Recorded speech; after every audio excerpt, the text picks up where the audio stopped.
Hi friends, welcome to my channel. எங்கள் சேனலில் இன்றைக்கி பார்க்க போகிறது எக் நூடுல்ஸ். எங்கள் சேனலுக்குள்ளே போகிறதுக்கு முன்னாடி எல்லோரும் எங்கள் சேனலை சப்ஸ்கிரைப் பண்ணுங்கள், லைக் பண்ணுங்கள், உங்கள் ஃப்ரெண்ட்ஸுங்க எல்லாருக்கும் ஷேர் பண்ணுங்கள். எக் நூடுல்ஸ் செய்ய தேவையான பொருட்கள்: துருவிய முட்டைக்கோஸ் 1 கப், துருவிய கேரட் 1 கப், சிறு சிறு துண்டுகளாக நறுக்கிய குடமிளகாய் 1 கப், plain நூடுல்ஸ் 3, பீன்ஸ் சிறிதளவு, முட்டை 3, தேவைக்கேற்ப எண்ணெய், தனி மிளகாய்த்தூள் 2 ஸ்பூன், மிளகுத்தூள் 5 ஸ்பூன், கரம் மசாலாத்தூள் 2 ஸ்பூன், இஞ்சி பூண்டு பேஸ்ட் 3 ஸ்பூன், தேவைக்கேற்ப உப்பு. ஒரு அகலமான பாத்திரத்தில் தேவையான அளவிற்கு தண்ணீர் ஊற்றிக்கொள்ளவும். தண்ணி நல்லா கொதித்து வந்ததுக்கப்புறமா 1 ஸ்பூன் எண்ணெயை அந்த தண்ணியில் ஊற்றுங்க. ஏன்னா எண்ணெய் எதுக்காக ஊற்றுறோன்னா, நம்ம போடுற நூடுல்ஸு ஒன்றோட ஒன்று ஒட்டாமல் இருக்கிறதுக்காக தான் நம்ம தண்ணியில் 1 ஸ்பூன் எண்ணெய் ஊற்றுறோம். எண்ணெய் ஊற்றுனதுக்கப்புறமா நம்ம வச்சுருக்கிற ப்ளைன் நூடுல்ஸை அந்த கொதிக்கிற தண்ணியில் போட்டு வேக விடணும். வேக வைக்கிறங்கிறது ஒரு 3/4 திட்டம் வெந்தால் போதும், ஒரு 75% வெந்தால் போதும். ரொம்ப வேக விடக்கூடாது. நூடுல்ஸ் குழஞ்சிட்டாலும் நல்லாவும் இருக்காது. அதனால் நூடுல்ஸ் வேக வைக்கும்போது ஒரு 15 நிமிஷம் அந்த மாதிரி வேக வச்சா போதும். நூடுல்ஸில் எவ்வளோ நேரம் வேக வைக்கணும்னு சொல்லிவிட்டு அந்த பாக்கெட்லேயே போட்டிருப்பாங்க. நீங்கள் அதுக்கேற்ற மாதிரி நூடுல்ஸை நீங்கள் வேக வச்சு எடுத்துக்கோங்க. நூடுல்ஸில் இருக்கிற அந்த தண்ணியை வடிகட்டி நூடுல்ஸ் தனியாக எடுத்து வச்சுக்கோங்க.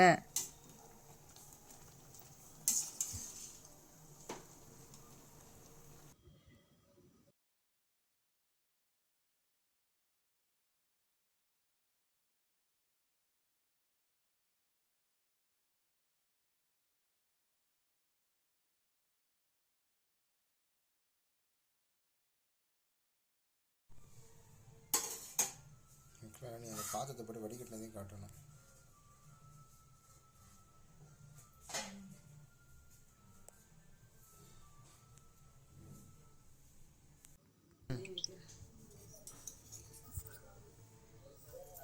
ஒரு வாணலில் தேவைக்கேற்ப எண்ணெய் ஊற்றி,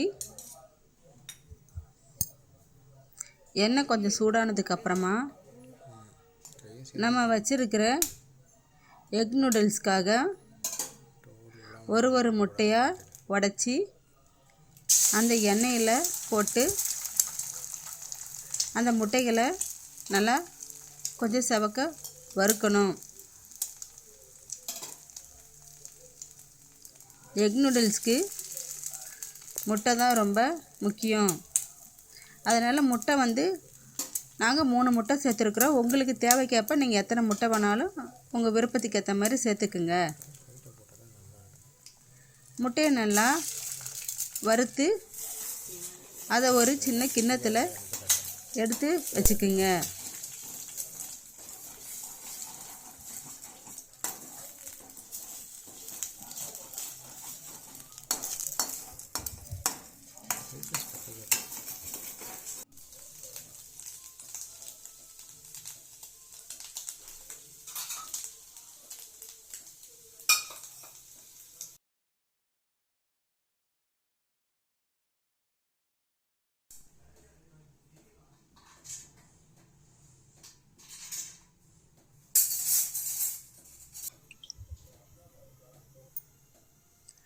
ஒரு குக்கரில்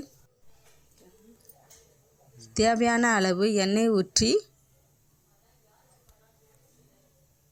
எண்ணெய் நல்லா காஞ்சி வந்ததுக்கப்புறமா நம்ம வெட்டி வச்சுருக்கிற வெங்காயத்தையும் அந்த எண்ணெயில் போட்டு பச்சை வாசனை போகிற வரைக்கும் வதக்கணும். அதுக்கப்புறமா இஞ்சி பூண்டு பேஸ்ட்டையும் அந்த வெங்காயத்தோடு சேர்த்து பச்சை வாசனை போகிற வரைக்கும் வதக்கணும். நம்ம வெட்டி வச்சுருக்கிற காய்கறிகளான பீன்ஸு,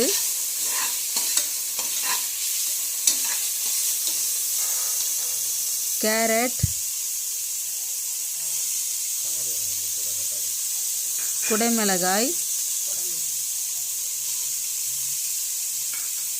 முட்டைக்கோஸ், எல்லா காய்கறிகளையும் போட்டு பச்சை வாசனை போகிற வரைக்கும் அந்த காய்கறிகளை வதக்கணும். காய்கறிகள் கொஞ்சம் வெந்து வரத்துக்காக நம்ம ஒரு 2 ஸ்பூன் உப்பையும் சேர்த்துக்கணும். காய்கறிகளை ரொம்பவும் வதக்கக்கூடாது. காய்கறிகளை ஒரு 75% காய்கறிகள் வெந்தால் போதும், முழுசாக வேக வைக்கக்கூடாது. காய்கறிகளை வதக்கினதுக்கப்புறமா 2 ஸ்பூன் தனி மிளகாய்த்தூள் சேர்த்துக்குங்க. 1 ஸ்பூன் கரம் மசாலா தூள் சேர்த்துக்குங்க.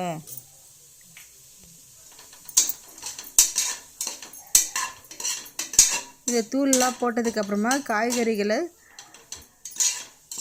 கொஞ்சம் வதக்கி விடுங்க. அதுக்கப்புறமா நம்ம வறுத்து வச்சிருக்கிற முட்டையும் அந்த காய்கறிகளோடையும் போட்டு ஒரு வதக்கணும். நம்ம வச்சிருக்கிற மிளகு தூளையும் அந்த காய்கறிகளோடையும் முட்டைகளோடையும் சேர்த்து போட்டு ஒரு வதக்கணும். நம்ம வேக வச்சிருக்கிற நூடுல்ஸையும் அந்த காய்கறிகளோடையும் போட்டு ஒரு கிளறணும். காய்கறிகளும் அந்த நூடுல்ஸும் ஒன்றோட ஒன்று மிக்ஸ் ஆகிற வரைக்கும் அந்த நூடுல்ஸை நல்லா போட்டு கிளறணும். காய்கறிகளும் நூடுல்ஸும் அதில் இருக்கிற உப்பு, காரம், மசாலா எல்லாம் ஒன்றோட ஒன்று மிக்ஸ் ஆகிற வரைக்கும் நல்லா அழகாக ஒரு கிளறி விடணும். இதுவே எக் நூடுல்ஸ் ஆகும். இந்த எக் நூடுல்ஸ் செய்கிறது ரொம்ப சுலபம். நீங்களும் உங்கள் வீட்டில் ட்ரை பண்ணி பாருங்கள். எங்கள் வீடியோவை இவ்வளோ நேரம் தொடர்ந்து பார்த்ததற்கு ரொம்ப நன்றி.